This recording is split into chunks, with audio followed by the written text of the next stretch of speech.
Predictive pathways, modeling and simulating the future of active mode traffic.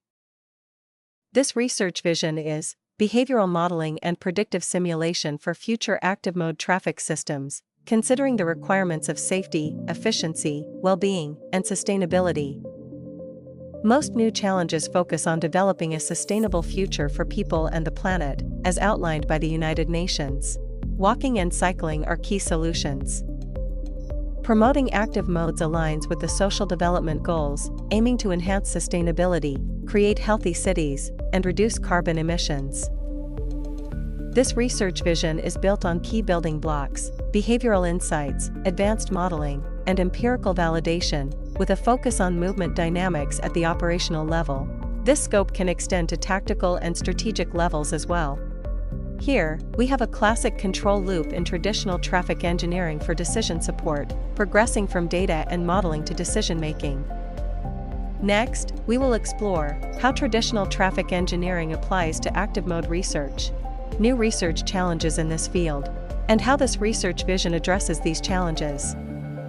Traditional active modes, pedestrians and bicycles, typically use pedestrian pathways and bicycle lanes. Shared micromobility has rapidly emerged in recent years. The primary focus is on movement and behavior of all active mode users, including pedestrians, cyclists, and micromobility riders, especially in shared spaces where they coexist and interact. To achieve this, we first need data covering various transportation modes. We primarily use open-access mobility platforms and self-collected local data to capture user dynamics at local level. Self-collected data include surveys, interviews, and fieldwork.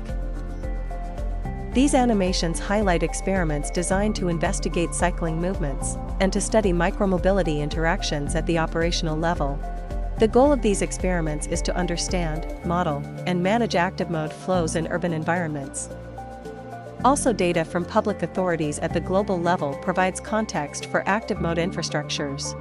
For example, GPS data from the Talking Bikes initiative at the national level offers individual cycling traces across spatial and temporal dimensions.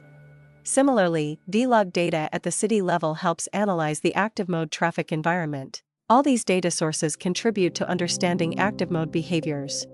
For example, we can analyze active mode user behavior and estimate traffic states using predictive models. In this case, by integrating AI techniques with traditional traffic engineering, we can estimate bicycle delays at intersections using national cyclist trajectory data.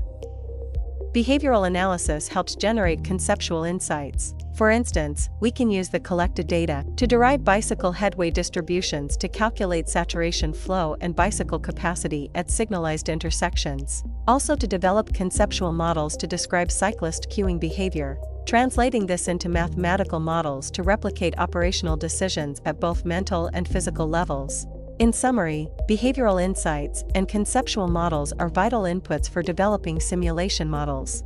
Here, we show an ideal development cycle for simulation models, starting with conceptual ideas or behavioral findings, which are then transformed into mathematical models and implemented using numerical approaches for simulation applications. Key challenges to closing this cycle include comprehensive behavioral understanding of complex active mode interactions within active mode infrastructures, advanced and efficient numerical solutions to enhance simulation accuracy, validated and effective simulation environments for real-world applicability. We have successfully modeled aspects of active mode behavior within simulation frameworks. For instance, this showcase replicates pedestrian and cyclist behavior in shared spaces using a microscopic simulation environment. We can also apply this to macroscopic simulation. These animations demonstrate how the simulation tool reproduces self-organization phenomena in crowds, such as shockwaves in pedestrian flows, lateral density diffusion, and lane formation. These simulation tools support decision-making in different ways, such as analyzing active mode operations to optimize facility design and daily operations, identifying bottlenecks and evaluating capacity and safety in the design phase, enhancing pedestrian systems at transportation hubs, aiding in timetable planning and optimal placement of information provision systems, facilitating traffic management and infrastructure design for improved efficiency. Again, the research framework consists of key components: data collection and empirical validation, traffic engineering, and decision support. By integrating digital twins and AI with traditional traffic engineering, we can develop adaptive, real-time active mode management systems. While walking and cycling have been well studied, gaps remain in understanding new and emerging modes. The rapid rise of micromobility, including e-scooters, e-bikes, e-mopeds, skateboards, and segways, brings new challenges. We aim to understand how users of these new active modes behave, interact, and impact the environment. Only by addressing these questions can we ensure their safe and sustainable integration into urban spaces. There are still lots of challenges ahead of us, and still lots of unknowns. To list a few, there are limited empirical data and insufficient behavioral insights for new and emerging active modes. This leads to changing safety dynamics with no comprehensive strategies to address risks for new user groups. There is a lack of advanced simulation tools, as existing models lack adaptability and efficient numerical solutions. There is no stable framework for integrating microscopic and macroscopic simulation models. There is absence of ready-to-use strategies for managing and integrating diverse active mode traffic systems.